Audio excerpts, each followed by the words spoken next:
So I set sail. A backpack full of clothes, my camera, and my laptop were all I had. When I left my home with Richard, it came differently than I had expected. He had also read the book.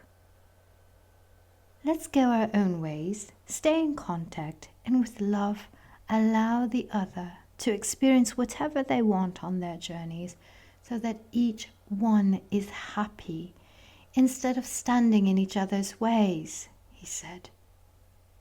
I love you, and all that you think, do, or say is okay for me. I don't have to find everything that you do great, and I also don't have to know everything, but I'm always here for you. Contact me, you know how to. Tomorrow I'm packing my things too and leaving. Let's experience this adventure. I stood there dumbfounded and broke out in tears.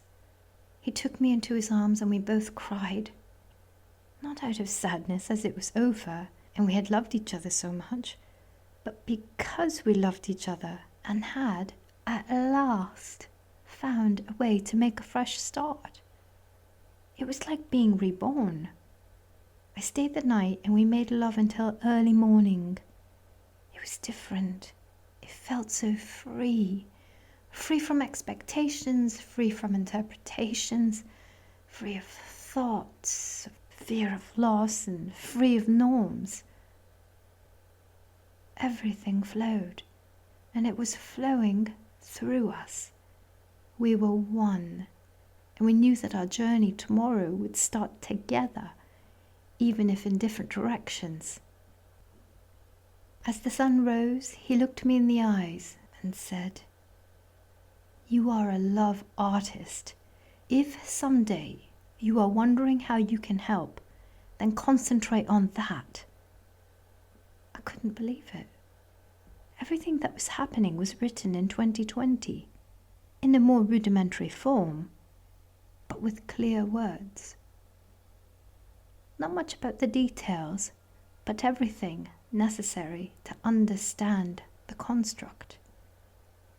In the next part, there was something about Eigiland that I had said to myself, although it was my 5 years older self.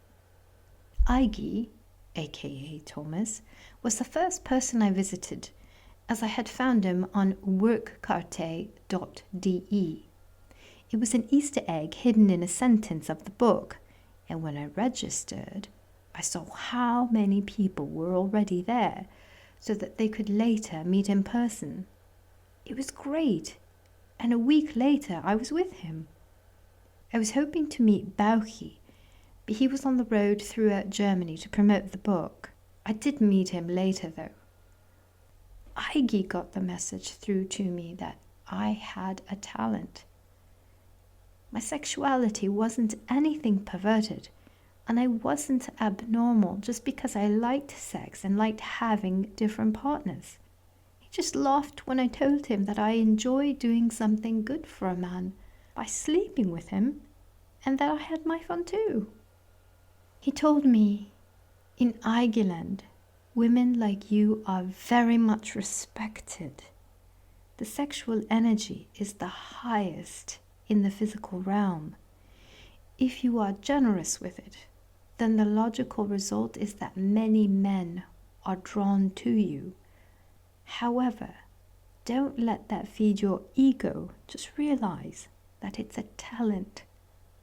Not many women can be so open in this society to be as they want to be and still accepted for who they are. In Eigiland, we can, as we respect each other. No other woman is jealous of you or would call you a slut. They too can be helped by you or can learn from you." That really knocked me off my feet. He wasn't judging me or implying that I work as a prostitute. He was inviting me to accept myself as I was and make the best out of it.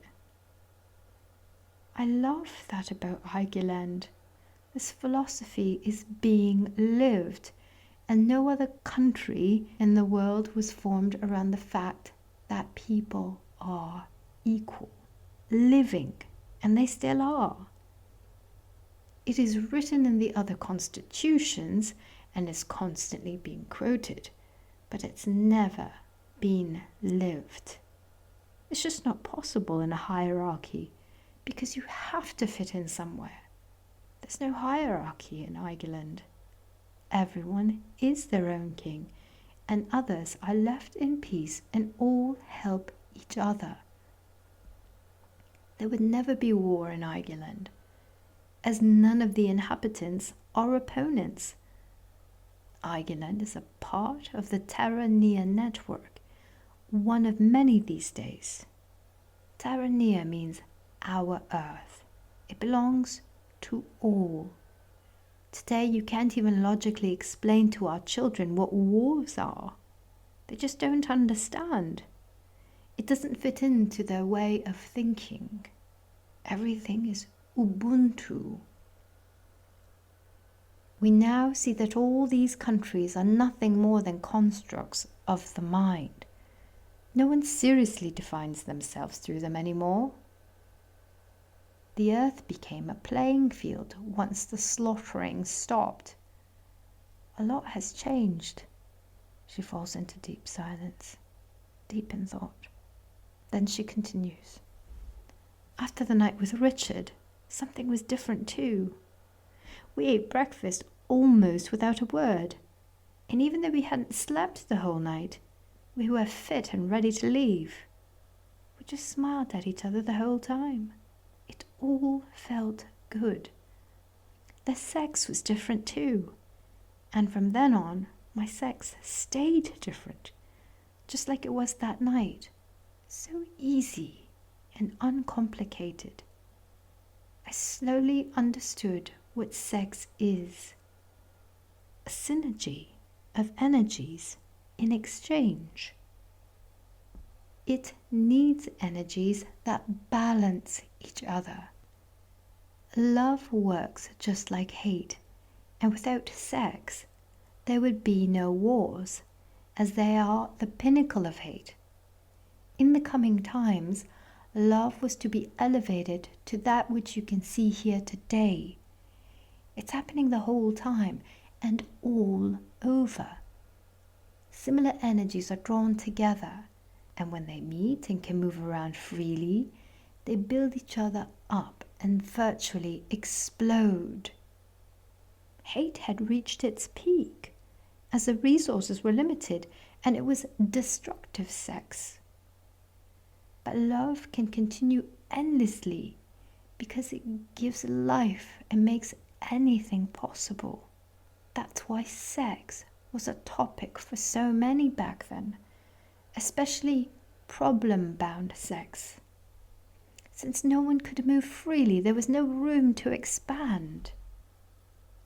When it all changed, our sexuality also changed along, and things quickly became different for almost everyone. 2015 was a year of great change, and 2016 was the year that freedom came for all, through us. Everyone could see what was happening, and it wasn't a mystery but simple logic. If we all prohibit each other from everything, then we can't experience anything. It's as easy as that. When the people stopped prohibiting everything around them and stopped following the prohibitions, life quickly became very experimental. That opened many doors to new worlds. You'll have your first sex with Samira. I would really like to have it with you, but I don't want to take away your fun and motivation when you return to 2015 and get to find it out for yourself. We'll still be having our fun too, as my memory serves me. We'll find each other and are always connected. You just have to think of me and I'll be there. She lays her hand on my chest and takes a deep breath without breaking our eye contact.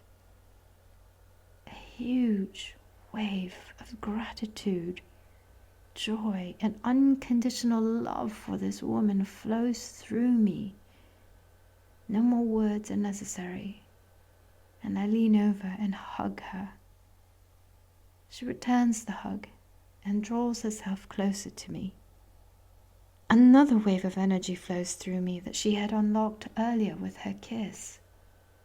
Again, I get the feeling that time has stopped. That is sex, she leans over and whispers. It has nothing to do with screwing, but screwing on the basis of sex. You'll love it. What about Richard? I ask. Yes, I am his woman, she answers. We didn't see each other for almost a year, but remained in contact through WhatsApp. One day something ignited in me, and I wanted to see him. It was the same for him. When we met again, it was as I'd wished. With heads held high, we stood in front of each other. Two independent people that didn't need anything from each other, but were enjoying each other. We spent a few great weeks together, then went our separate ways again, still connected through our hearts.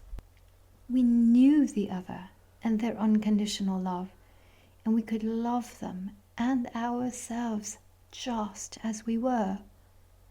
Since then, it hasn't changed. We see each other, then each does their own thing. It all freely follows our interests.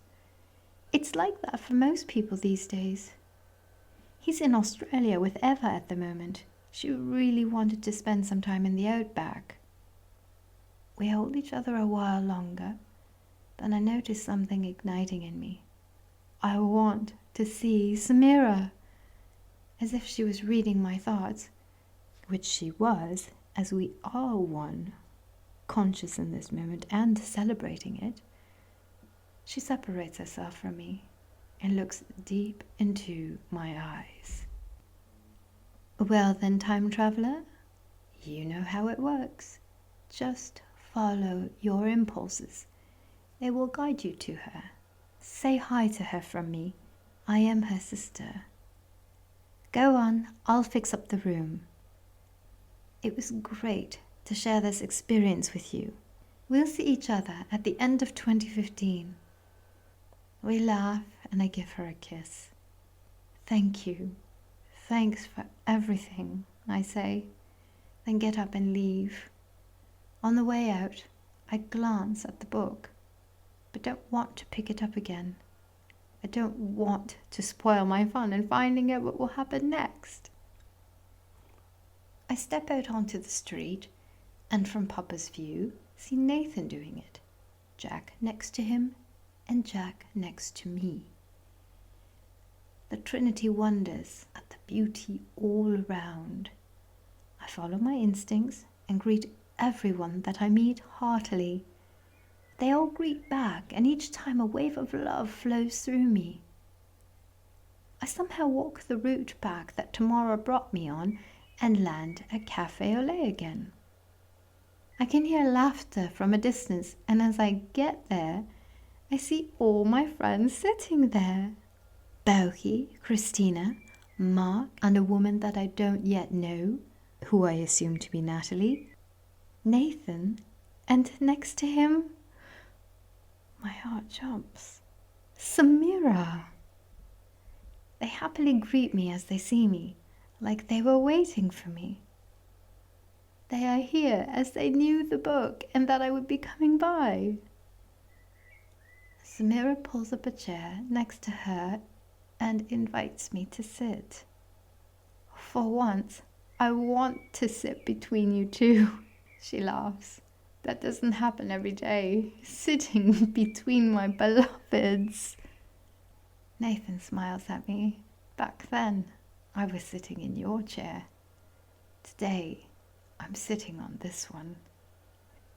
Let's enjoy a few minutes before Samira takes you on a trip, where for us, you won't return from. We're all very glad you're here, and it means a lot to us. To be honest, we all met on the island a week ago, so we would be here when you came. After you arrived, we all knew you would pitch up in Café Olé. Tamara informed us that it was time when you two left. By the way, this is Natalie. We greet each other with loving glances. Stefan and William send their regards. They are on an excursion at the beach. We didn't want to miss out. We didn't want to miss out on saying goodbye to you and wanted to thank you from the bottom of our hearts for your story that you've shared with us, which has become a part of all of our stories. It sounds a bit egomaniacal if I say it, but I'm saying explicitly to you that you are the one that will do it. You are the guy I was 5 years ago, that I'm not today anymore. Still, we are one. Don't ever forget it. That was the most important thing I took back from my trip. I would now like to take a deep breath with you, because through you, the world learnt it. The path to inner peace. Do you all want to join in? He asks the others. We all hold hands, partly or completely close our eyes, and breathe in together. And then breathe out. As I open my eyes, I see that everything is good. A lust for life overcomes me, and I must think of the Mary book again. It's all so indescribably beautiful. Who owns the cafe? I ask, as I notice there are no waiters. The others laugh. No one and everyone, answers Natalie. There are a few restaurants where certain cooks still work, which we visit because they've made a name for themselves. However, the guests work with them. Whatever has to be done, we do ourselves. We serve ourselves, wash up, clean and bring specialties with us if we have some, and we share everything. It seems strange, doesn't it? But it's so easy. No one has to do anything they don't want to. But it's still all being done anyway, mostly with fun and joy, as you are always there with friends. I don't have any more questions, except one. Is there anything you would like to share with the people of 2015 when Belki and I write the book? Yes, lots of love. We believe in you. They all choir in. My heart is overflowing with love, and tears of joy and emotion flow. So much love. Samira gives Nathan a kiss, then takes my hand. How about a walk? She asks. And somehow, everything dissolves. I nod, and we stand up and say goodbye to everyone with loving hugs. I've never seen so much love in one place in my life. I feel joy, courage, excitement, anticipation, and countless other positive feelings growing in me and flowing through me in a huge wave. I'm almost dizzy from it. As Samira and I step out onto the street, we run into Tamara, Manuel, and Mojo. They also want to say goodbye. Tamara and Samira cuddle each other and giggle. Then Samira takes my hand again, and we walk down the street towards a car that's marked green. We take it and she drives. We leave the city to the north. It feels like a film to me, an interactive film or game where a video sequence is running and I don't have to do anything but watch what is happening. I can feel Papa behind me, to the right, and Jack next to him. He's also sitting there, just next to the car. We smile at each other and enjoy the harmony. Samira sits quietly beside me, smiling and driving the car.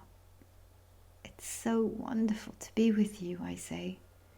I feel so at peace, so here and so accepted as I am. She looks me directly in the eyes, and it hits me like a bolt. My God, this woman is stunning. I feel I'm one with her, like I've never felt before.